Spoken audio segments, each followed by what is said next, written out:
ಅದು 2016. ನಾನೊಂದು ಸಲ ಪೂನಾಕ್ಕೆ ಹೋಗಿದ್ದೆ. ಗುರೂಜಿಯವರದು BKS ಅಯ್ಯಂಗಾರ್ ಅವರದು ಯೋಗ ಕೇಂದ್ರ. ನಾನು ಅಲ್ಲೇ ಪ್ರಾಕ್ಟೀಸ್ ಮಾಡಿದ್ದಿದ್ದು ಸ್ವಲ್ಪ ದಿವಸ. ಗುರೂಜಿ ಇರಲಿಲ್ಲ, ಕಾಲವಾಗಿದ್ದರು. ಒಂದು ಸಲ ಹೋಗಿ ಬರೋಣ ಅಂತ ಅನಿಸಿತ್ತು, ಹೋಗಿದ್ದೆ. ಹಾಗೆ ನನ್ನ ಸ್ನೇಹಿತರೊಬ್ಬರಿದ್ದರು, ಈಗಲಿದ್ದಾರೆ, ರಾಜಶೇಖರ್ ಅಂತ. ಅವ್ರಿಗೆ ಸುಮ್ಮನೆ ಒಂದು ಫೋನ್ ಮಾಡಿದೆ, ಎಲ್ಲಿದ್ದೀರಾ ಅಂಥೇಳಿ. ನನಗೆ ಭಾಳ ಆತ್ಮೀಯರಿದ್ದರು. ಅವ್ರು ನಾನು ನಾಸಿಕಲ್ಲಿದ್ದೀನಿ ಅಂತಂದರು. ನೀವೆಲ್ಲಿದ್ದೀರಾ ಅಂತ ನಾನು ಕೇಳಿದೆ. ನಾನು ಪೂನಾದಲ್ಲಿದ್ದೀನಿ ಅಂದೆ. ಪೂನಾದಲ್ಲಿದ್ದರೆ ಮತ್ತೆ ಬಂದುಬಿಡಿ ನಾಸಿಕಿಗೆ ಅಂದರು.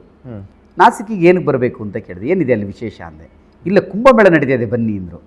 ನನಗೆ ಕುಂಭಮೇಳದಷ್ಟು ಪರಿಚಯ ಇರಲಿಲ್ಲ, ಅದ್ರ ಬಗ್ಗೆ ನಾನು ಅಷ್ಟು ತಿಳ್ಕೊಳ್ಳೋಕ್ಕೂ ಹೋಗಿರಲಿಲ್ಲ. ಅಲ್ಲಿವರೆಗೂ ನನಗೆ ಆಧ್ಯಾತ್ಮದ ಅಷ್ಟೊಂದು ಸಂಪರ್ಕ ಇರಲಿಲ್ಲ. ಇಲ್ಲ ಬನ್ನಿ, ತುಂಬ ಚೆನ್ನಾಗಿರುತ್ತೆ, ಇಲ್ಲಿ ನಾಗಾ ಸಾಧುಗಳೆಲ್ಲ ಇರ್ತಾರೆ ಅಂತ ಹೇಳಿದರು. ನಾನು ಅದಕ್ಕೆ ಮುಂಚೆ ಒಂದಷ್ಟು ನಾಗಾ ಸಾಧುಗಳ ಬಗ್ಗೆ ಓದಿದ್ದೆ. ನಾನು ಪುಸ್ತಕಗಳೆಲ್ಲ ಓದುವಾಗ ನನಗೆ ಅದ್ರ ಬಗ್ಗೆ ಒಂದಷ್ಟು ಮಾಹಿತಿ ಇತ್ತು.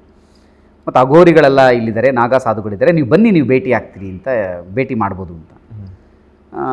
ಸ್ವಾಮಿ ರಾಮ ಅವ್ರದ್ದು ಒಂದು ಪುಸ್ತಕ ಇದೆ, ಹಿಮಾಲಯದ ಮಹಾತ್ಮರ ಸನ್ನಿಧಿಯಲ್ಲಿ ಅಂತ.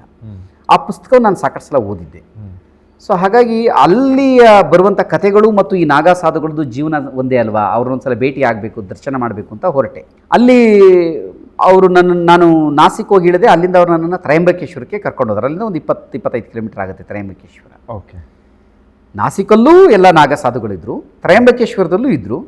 ಅವತ್ತು ಮೌನಿ ಅಮಾವಾಸ್ಯೆ ಇತ್ತು, ಮಾರನೇ ದಿನ ಮೌನಿ ಅಮಾವಾಸ್ಯೆ. ಅದು ಇಡೀ ಕುಂಭಮೇಳದಲ್ಲಿ ಮೌನಿ ಅಮಾವಾಸ್ಯೆ ಬಹಳ ಪವರ್ಫುಲ್ ಇರುವಂಥದ್ದು ಸಾಧನೆಗೆ, ಸಿದ್ಧಿ ಮಾಡೋರಿಗೆ ಅಂತ. ಅಲ್ಲಿಗೆ ಹೋದಾಗ ವಿಜಯಗಿರಿ ಮಹಾರಾಜ್ ಅಂತೇಳಿ, ಅವರು ಕರ್ನಾಟಕದವರು. ವಿಜಯಗಿರಿ ಮಹಾರಾಜ್ ಅಂತ ಕರ್ನಾಟಕದವರು, ಹುಬ್ಳಿ ಕಡೆಯವರವರು. ಅವರು ಹೈಸ್ಕೂಲ್ ಟೀಚರ್, ಗೌರ್ಮೆಂಟ್ ಟೀಚರ್ ಇದ್ದಂಥವ್ರು. ಎಲ್ಲ ಬಿಟ್ಬಿಟ್ಟು ಅವರು ಹೋಗಿ ನಾಗಾ ಸಾಧು ಆಗ್ಬಿಟ್ಟಿದ್ರು.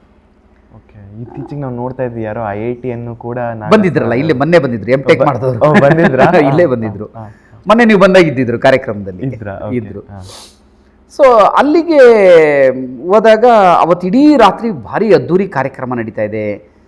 ನಾಗಾ ಸಾಧುಗಳದ್ದು ಒಂದು ವಿಶೇಷ ಕಲೆಗಳಿತ್ತು, ಅದೆಲ್ಲ ಪ್ರದರ್ಶನ ನಡೀತಾ ಇದೆ.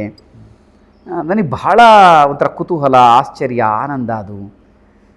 ಮತ್ತು ಅವರೇ ನನ್ನ ಕರ್ಕೊಂಡೋಗಿ ಕುಂಭಮೇಳದಲ್ಲಿ ಸಾಧುಗಳೇ, ನಾಗಾ ಸಾಧುಗಳು ಹೋಗ್ತಾರಲ್ಲ ಸ್ನಾನಕ್ಕೆ, ಆ ಸಂದರ್ಭದಲ್ಲಿ ಬೇರೆಯವ್ರಿಗೆ ಅವಕಾಶ ಇರಲ್ಲ. ಬಟ್ ಅವತ್ತು ನನ್ನನ್ನು ಕರ್ಕೊಂಡೋದ್ರು ಅವರು. ಅದಕ್ಕೆ ಅವ್ರದ್ದೇ ಆದಂಥ ಆ ಬಟ್ಟೆಯನ್ನು ಹಾಕ್ಕೋಬೇಕು, ಕಾವಿ ಬಟ್ಟೆ ಹಾಕಿದರೆ ಏನೂ ಮಾಡೋದಿಲ್ಲ. ಸೊ ಆ ಥರ ಕರ್ಕೊಂಡೋದ್ರು.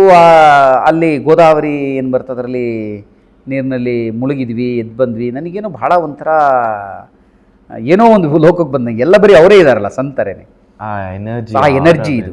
ಸೊ ಹಾಗಾಗಿ ಒಂಥರ ಅದು ಹೇಳೋಕ್ಕಾಗಲ್ಲ ಅನುಭವನ, ಆ ಥರ ಆಯಿತು.